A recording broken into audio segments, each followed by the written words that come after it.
బాపట్లలో మీకు టీడీపీ కావాలా వైసీపీ కావాలా? టీడీపీనే. ఎందుకు టీడీపీ?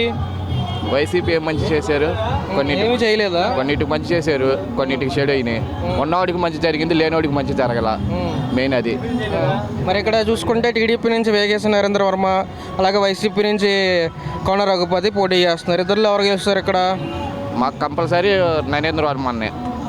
ఎందుకు నరేంద్ర వర్మ గారు? ఆయన అన్నిటికీ మంచి చేశాడు, రాజకీయంలో లేనప్పుడు కూడా. అది మెయిన్. ఎంత మెజారిటీ రావచ్చు? మెజారిటీ అంటే మనకి తెలియదు, కానీ వస్తాడు ఆయన పక్కా. అది.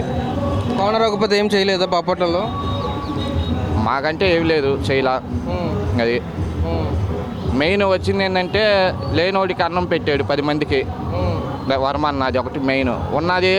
అన్నా క్యాంటీన్ అనేది తీసేసాడు, 10 మంది మాలాంటి వర్కర్స్ వెళ్ళే వాళ్ళము తీసేసాడు. ఆయన ఏమీ లేకుండా 10 మందికి అన్నం పెట్టి అన్నిటికీ మంచి చేసుకొచ్చాడు. అది అందుకని గెలుస్తారు ఆయన. ఆయన పక్కా రావాలన్న.